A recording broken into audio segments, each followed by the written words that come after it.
The morning air felt cold inside the diplomatic station orbiting Kepler 7. Tom wiped his hands on his work pants and checked his tool belt one more time. Today was different from his usual repair jobs. Today, the alien princess would tour the station. Tom had worked as a maintenance engineer on Station Unity for 2 years. He fixed broken air systems, repaired lights, and made sure everything worked properly. Most days he worked alone in quiet hallways and empty rooms. He liked it that way. Simple work, simple life. But today, Princess Zira of the Zephyrian Empire would walk through his workplace. The peace talks between Earth and the Zephyrian Empire had been going on for 3 months. Tom usually avoided the diplomatic areas. Too much fancy talk and serious faces. He preferred his tools and machines. "Tom, you need to stay in Sector 7 today," his supervisor Marcus told him over the radio. "The Princess Tour starts at 1000 hours. Keep working, but stay out of their way." "Copy that," Tom replied. He grabbed his jacket from his locker. The old blue denim jacket had seen better days. Paint stains covered the sleeves. Small tears marked places where sharp metal had caught the fabric. Tool marks and oil spots decorated the front. His sister had given it to him 5 years ago when he started working in space. It was comfortable and warm. Tom walked to Sector 7, where the observation deck needed new window seals. The work was easy but took time. He laid out his tools and started removing the old rubber seals around the large windows. Outside, the planet Kepler 7 spun slowly below them. Its purple and green surface looked beautiful in the morning light. At exactly 10 o'clock, Tom heard voices in the hallway.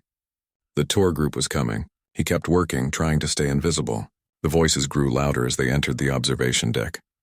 "This deck provides our best view of the planet's surface," a human guide explained. "The windows are made from reinforced crystal that can withstand meteor impacts." Tom glanced up briefly. He saw several humans in dark suits walking with tall, thin creatures. The aliens had scaled skin that changed colors from green to blue in the light. Their eyes were large and bright yellow. These were Zephyrians, Tom realized. He had seen pictures but never met one in person. "The temperature here feels different," a female voice said. The words came through a translation device that made them sound slightly mechanical. Tom looked toward the voice. A young Zephyrian female stood near the windows. She wore flowing robes made of silver fabric that seemed to move like water. Her scales were brighter than the others, showing more blue and purple colors. This had to be Princess Zira. "The observation deck is kept cooler than other areas," the guide explained. "The windows let in space radiation, so we lower the temperature to protect the crystal." Princess Zira nodded, but Tom noticed she wrapped her arms around herself. Her scales had shifted to darker colors. The other Zephyrians also looked uncomfortable. Tom remembered reading that Zephyrians came from a hot desert planet. This cool temperature probably felt very cold to them. The tour group moved to different windows, discussing the planet below and the station design. Tom continued his work, replacing the rubber seals one by one. He tried not to stare, but he found the aliens fascinating. Their movements were graceful like dancers. When they spoke in their own language, it sounded like music. Princess Zira stayed near the first window longer than the others. She seemed interested in watching the planet turn below them. But Tom could see she was cold. Her arms stayed wrapped around her body, and her scales kept changing to darker shades. The tour guide called the group to move to the next area.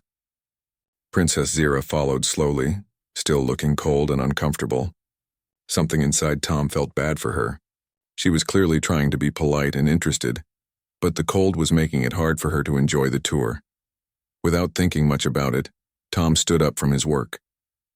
He pulled off his old denim jacket and walked toward the princess.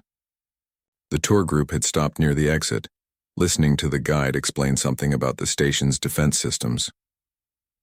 "Excuse me," Tom said quietly to Princess Zira. She turned toward him, her large yellow eyes looking curious. Tom held out his jacket with a small smile. "You look cold. This might help." Princess Zira stared at the jacket, then at Tom. Her translator device was quiet for a moment. Tom suddenly felt embarrassed. What was he doing? This was an alien princess, probably the most important person on the station right now, and he was offering her his old dirty work jacket. "I mean, it's not very clean," Tom said quickly. "It's just a joke, really. You probably have much better things to wear." The translator device made soft clicking sounds as it processed his words. Princess Zira tilted her head, studying Tom's face.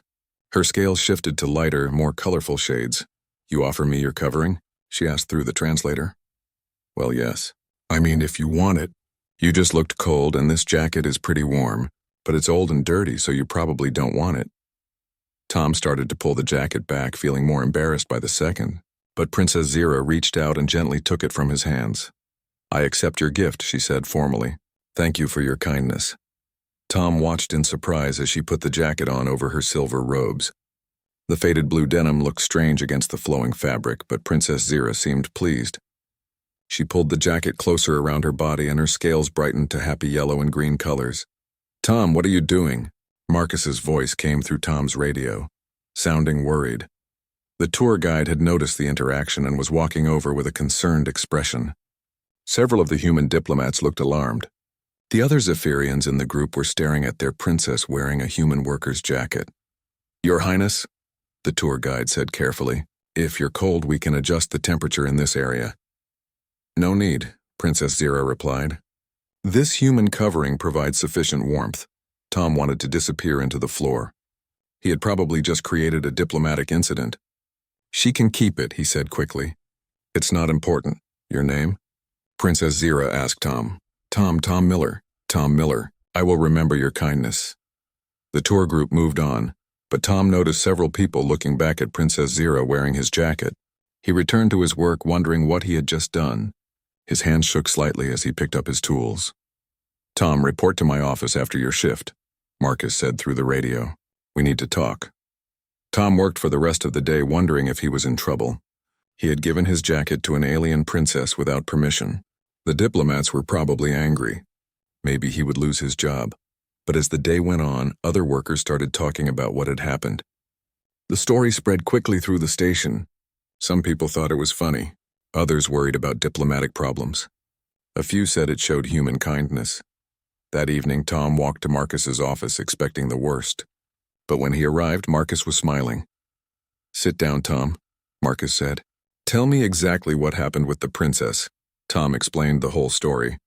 How Princess Zira looked cold. How he offered the jacket as a joke. How she accepted it seriously. Marcus listened without interrupting. The diplomatic team contacted me, Marcus said when Tom finished. They wanted to know about you. Apparently, Princess Zira spoke about the incident during the afternoon negotiations. Am I in trouble? No, Tom, actually the opposite. The Zephyrian delegation was impressed. They said it showed human spontaneous generosity. Whatever that means. Tom felt relieved but confused. So everything is okay? Better than okay. The negotiations went better today than they have in weeks. Princess Zira told both sides about your gesture. She said it represented the kind of relationship she wanted between humans and Zephyrians. All because of an old jacket? Apparently so. The Zephyrians take gift-giving very seriously. When you offered your jacket without expecting anything in return, it meant something important to them. Tom left Marcus's office feeling strange. He had given away his favorite jacket as a simple gesture, and somehow it had helped with galactic peace talks. It seemed impossible. The next morning, Tom arrived at work without his jacket. He felt odd without it, like he was missing something important. He had other jackets, but none felt quite right. His work assignment was in Sector 5, near the main conference rooms where the negotiations happened. Tom tried to focus on repairing a water recycling unit, but he kept thinking about Princess Zira and his jacket. At exactly 9 o'clock, voices echoed in the hallway outside. The formal negotiations were beginning. Tom heard the sound of many footsteps and official-sounding conversations in multiple languages. Curious despite himself, Tom moved closer to the hallway entrance. Through the small window in the door, he could see the diplomatic procession walking toward the main conference room. The humans wore dark formal suits. The Zephyrian delegation wore elaborate robes in different colors that seemed to shimmer and change as they moved. At the center of the group walked Princess Zira. She was wearing Tom's jacket. Tom stared in disbelief. The faded blue denim jacket looked completely out of place over her formal silver robes. The contrast was striking and somehow beautiful. Princess Zira walked with confidence and dignity, as if the old work jacket was the finest clothing in the galaxy. Around her, both human and Zephyrian advisors tried to look normal, but Tom could see some of them glancing at the jacket with uncertain expressions. Princess Zira seemed completely unaware of their discomfort. As the group passed Tom's door, Princess Zira turned slightly and seemed to look directly at him through the window. Her scales brightened to happy colors for just a moment. Then she continued walking toward the conference room. Tom returned to his work, but he could not concentrate. Princess Zira was wearing his jacket to the most important diplomatic meeting of the year. His simple gesture had somehow become part of galactic politics. Throughout the morning, Tom heard scattered reports from other workers. The negotiations were going well. Both sides seemed more relaxed than usual. Some people said it was because Princess Zira's jacket had broken the formal atmosphere and made everyone more comfortable. During his lunch break, Tom sat in the workers' cafeteria trying to eat but mostly thinking about the jacket. Other engineers and technicians kept asking him about what had happened. Some wanted to know if he was now a diplomat. Others wondered if he would get in trouble. "Tom Miller, please report to Conference Room 7, came an announcement over the station's communication system. Tom's stomach dropped. Conference Room 7 was where the diplomatic meetings happened. Why would they want him there? He walked through the station's corridors feeling nervous. When he reached Conference Room 7, a human aide was waiting outside. "Mr. Miller, Princess Zira has requested to speak with you during the lunch recess." Tom followed the aide into the room. It was larger than he expected, with a long table surrounded by chairs. Large windows showed the planet below. Princess Zira stood alone near the windows, still wearing his jacket. "Tom Miller," she said as he entered. "Thank you for coming." "Your Highness," Tom said, not sure how to address an alien princess. "Please call me Zira. We are friends now, I think." Tom felt a little more relaxed. "Is everything okay? I mean, with the jacket and everything?" Princess Zira smiled, an expression that looked surprisingly human despite her alien features. "Everything is very good. Your jacket brings me much comfort. I'm glad it helps. But I have to ask, why are you wearing it to these important meetings? It's just an old work jacket." Princess Zira moved closer, her scales shifting to thoughtful blue and green patterns. "In my culture, clothing gifts have deep meaning. When someone gives you something they wear themselves, it shows trust and protection. Your jacket tells everyone that a human cares about my comfort." Tom had not thought about it that way. "I just saw you were cold." "Yes, but you acted without thinking of reward or advantage. Most beings who give gifts to royalty expect something in return. You expected nothing. This is very rare." "Not really. Any human would have done the same thing." Princess Zira's scales brightened. "That is exactly what makes humans special. You think kindness is normal? Other species plan their kindness carefully. Humans just act from their hearts." Tom felt embarrassed by the praise. It was just a jacket. "No, Tom Miller. It was hope. Hope that different species can care for each other without complex treaties or trade agreements. Just simple kindness between individuals." They stood quietly for a moment, looking out at the planet below. Tom began to understand why his simple gesture had become so important. "I have a question," Princess Zira said. "Would you be willing to meet with other members of my delegation? They want to understand human casual kindness better. I'm just a maintenance engineer. I don't know anything about diplomacy. That is exactly why they want to meet you. You are not a diplomat. You are just a human being kind to another being. This is what we need to learn about." Tom thought about it. Meeting with alien diplomats seemed scary, but Princess Zira was easy to talk to. Maybe other Zephyrians would be the same. "Okay," he said. "I'll try to help." Princess Zira's scales shifted to bright, happy colors. "Excellent. We will arrange something informal. No pressure, no formal protocols. Just humans and Zephyrians talking together." As Tom left the conference room, he realized his life had changed completely. Yesterday, he was a simple maintenance worker. Today, he was somehow involved in galactic diplomacy, all because he had given his jacket to someone who looked cold. The afternoon passed quickly. Tom tried to focus on his work, but his mind kept returning to his conversation with Princess Zira. She had made him see his simple gesture in a completely new way. As his shift ended, Tom walked through the station corridors thinking about kindness and hope and the strange ways that small actions could have big consequences. Tomorrow would bring new challenges, but for the first time in years, Tom felt like his work might be about more than just fixing machines. His jacket had become a symbol of something bigger than he had ever imagined. And somehow that felt exactly right. The next morning brought unexpected changes to Tom's routine. Instead of his usual maintenance assignments, Marcus handed him a different work order. "Special assignment today, Tom," Marcus said with an unusual smile. "You're requested in conference room 3 at 1000 hours. Diplomatic liaison work." Tom stared at the paper. "Diplomatic what?" "Princess Zira requested you specifically. Something about cultural exchange discussions. Don't worry, it's all been approved by the station commander." Tom felt his stomach flip. Yesterday he had been fixing water systems. Today he was supposed to do diplomatic work. "Marcus, I don't know anything about diplomacy." "That's exactly why they want you, according to the briefing I received. Just be yourself, Tom. That seems to be working so far." At 10 o'clock, Tom stood outside conference room 3 wearing his cleanest work uniform. He had debated changing into something more formal, but Princess Zira had said she wanted to understand regular humans. His work clothes seemed more honest. The door opened and a human aide gestured him inside. The room was smaller than the main conference room, with comfortable chairs arranged in a circle instead of a formal table. Princess Zira sat in one chair, still wearing his jacket. 3 other Zephyrians sat nearby, their scales showing curious yellow and green patterns. "Tom Miller," Princess Zira said warmly. "Please sit anywhere you feel comfortable." Tom chose a chair across from Princess Zira. The other Zephyrians watched him with interest but did not seem threatening. Their translator devices hummed softly. "Let me introduce my colleagues," Princess Zira said. "This is Ambassador Keth, our chief cultural specialist. This is Dr. Nira, who studies interspecies psychology, and this is Captain Vex, our military advisor." Each Zephyrian nodded as their name was mentioned. Tom nodded back, feeling awkward but trying to be polite. "We wanted to meet you," Ambassador Keth said through his translator, "because your action with the jacket has created much discussion among our people. We are trying to understand human motivations."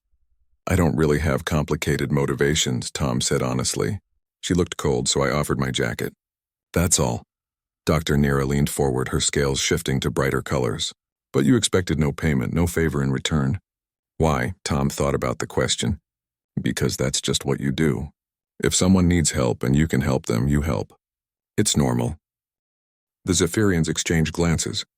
Captain Vex spoke next. "In most species we have encountered, such gestures come with expectations. Political advantage, economic benefit, social status improvement. You gained nothing."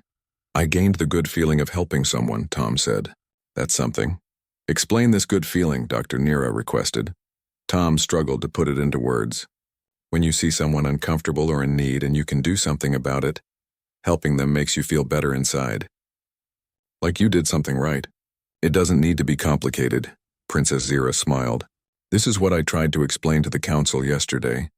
Humans help because helping feels good to them, not because they plan to gain something later." Ambassador Keth made notes on a small device. "This spontaneous helpfulness, is it common among all humans?" "Pretty much," Tom said. "I mean, most people would have done the same thing. Maybe not everyone, but most would have at least offered." "Fascinating," Dr. Nira said. "Our psychological profiles of humans suggested this, but we thought it might be exaggerated." Captain Vex looked skeptical. "But surely humans expect reciprocal kindness. If you help someone, you expect them to help you later." Tom considered this. "Well, it's nice when people help each other. But I didn't give Princess Zira my jacket because I expected her to give me something back. I gave it to her because she needed it and I had it. And now?" Captain Vex pressed. "Do you expect anything from Princess Zira because of your gift?" "Just that she stays warm," Tom said simply. The room fell quiet. The Zephyrians looked at each other, their scales shifting through various colors that Tom was beginning to recognize as thoughtful patterns.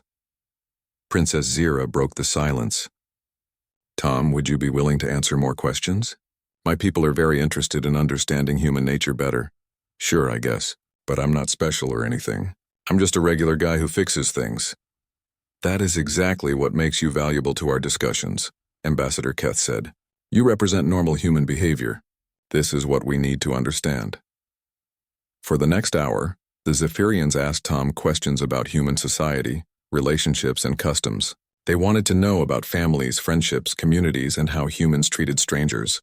Tom answered as honestly as he could, often feeling like his responses were too simple for such important discussions. But the Zephyrians seemed fascinated by everything. They took notes when Tom explained how human neighbors helped each other during emergencies.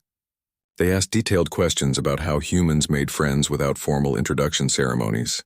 They were particularly interested in human humor and how people used jokes to make others feel comfortable.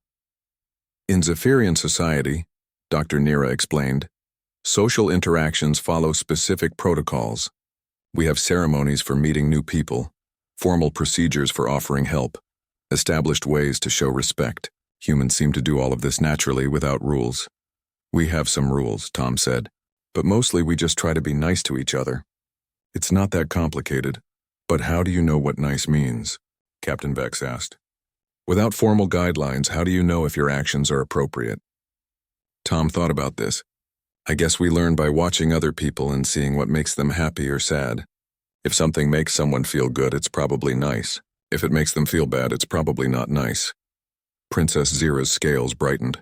Simple empathy. Feeling what others feel and responding naturally. Yeah, that sounds right, Tom agreed. The meeting ended with plans for more discussions. The Zephyrians wanted to observe normal human interactions around the station. They asked if Tom would be willing to show them how humans worked together, ate together, and spent free time together. Just act normal, Princess Zira told him. Pretend we are not here. We want to see authentic human behavior. As Tom left the conference room, he felt strange about his new role. Yesterday he had been invisible on the station. Today he was helping alien diplomats understand humanity. It seemed impossible, but Princess Zira still wore his jacket, so apparently it was real. Over the next few days, Tom's life changed dramatically. He still did maintenance work, but now he had Zephyrian observers following him around.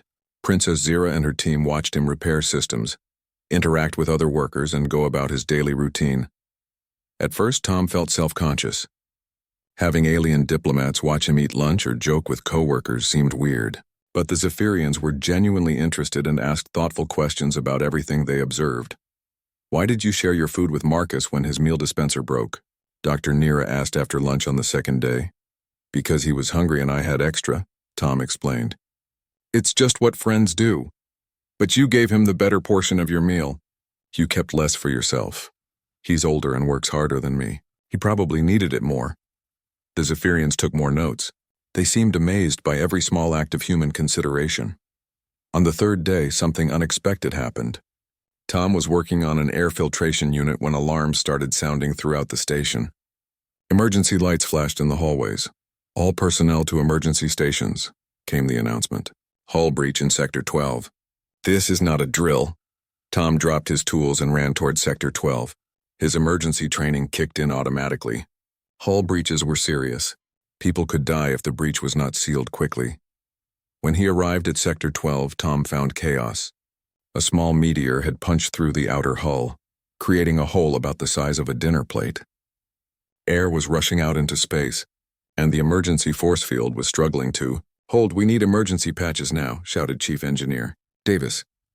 That force field won't hold much longer. Tom grabbed emergency repair equipment and rushed toward the breach. Several other engineers were already working on temporary patches while the force field held back the vacuum of space. As Tom worked, he noticed Princess Zira and her delegation had followed him to the emergency site. They stood back, watching the human response to crisis. Hand me that sealant, Tom called to another engineer. We need to stabilize this area before we can install the permanent patch. For the next 20 minutes, the engineering team worked together seamlessly. No one gave orders or followed formal procedures.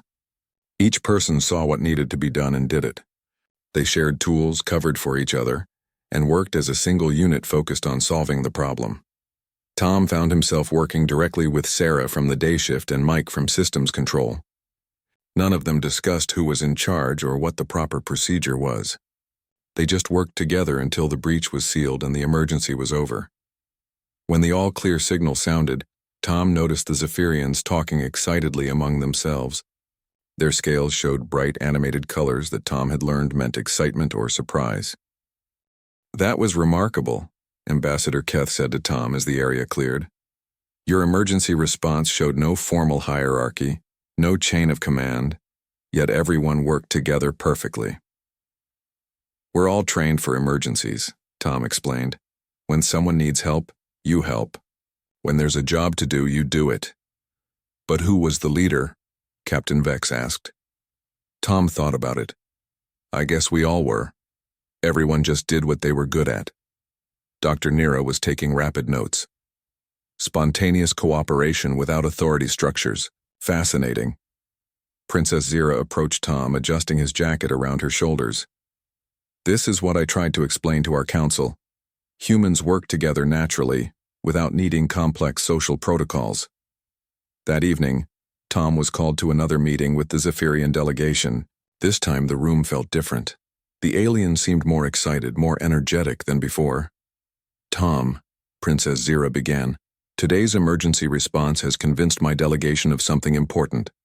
Human cooperative instincts are exactly what the galaxy needs right now. I don't understand, Tom said. Ambassador Keth leaned forward. The galaxy faces many challenges. Climate disasters, resource shortages, conflicts between species. Most civilizations respond to these challenges with rigid hierarchies and formal procedures. But humans respond with flexible cooperation and spontaneous problem-solving. We want to propose something new to both our governments, Dr. Nira added. Not just a peace treaty, but a cooperation agreement. Humans and Zephyrians working together on galactic problems. Captain Vex, who had seemed skeptical before, now looked enthusiastic. Your species has skills that could benefit everyone. Natural teamwork, spontaneous kindness, flexible thinking. These are rare qualities. Tom felt overwhelmed. But I'm just one person. I can't speak for all humans. You don't need to, Princess Zira said. You have already shown us what we needed to see. Your jacket was just the beginning. Everything we observed this week confirmed what that simple gesture represented. What did it represent? Tom asked. Hope, Princess Zira said simply. Hope that different species can care for each other without complex negotiations. Hope that cooperation can happen naturally. Hope that kindness is stronger than fear. The next morning, Tom learned that the peace negotiations had concluded successfully. Not only had both sides agreed to end the conflict, but they had also established the first human-Zephyrian cooperation initiative. The agreement included cultural exchange programs, joint emergency response teams, and collaborative research projects.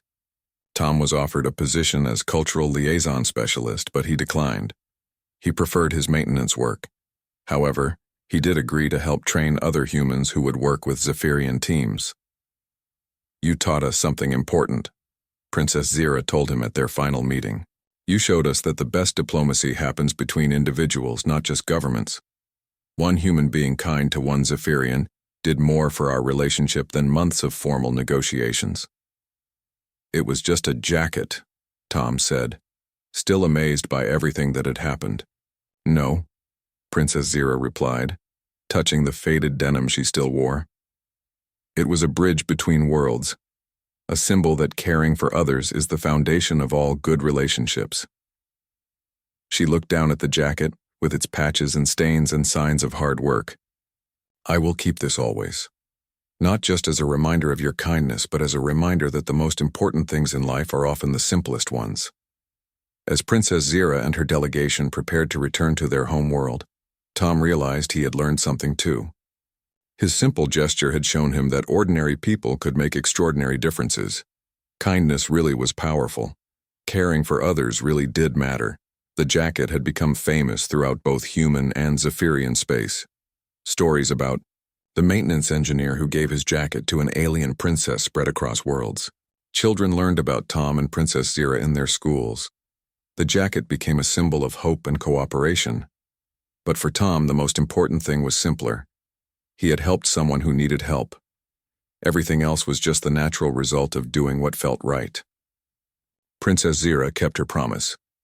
Years later, whenever humans and Zephyrians met for important discussions, she wore the faded blue denim jacket. It reminded everyone that the best relationships began with one person caring about another, and sometimes, when young humans and Zephyrians worked together on the cooperation projects that grew from that first meeting, they would see Princess Zira in her jacket and remember that kindness really could change the galaxy. Tom returned to his maintenance work, but now he knew that fixing things was about more than just machines. Sometimes a simple gesture of care could fix relationships between entire worlds. His jacket had taught the galaxy that human nature itself was humanity's greatest gift to the stars. The story of the jacket became legend, but the lesson remained simple. When someone needs help, you help them. When someone is cold, you offer warmth. When someone is far from home, you show them kindness. That was the human way.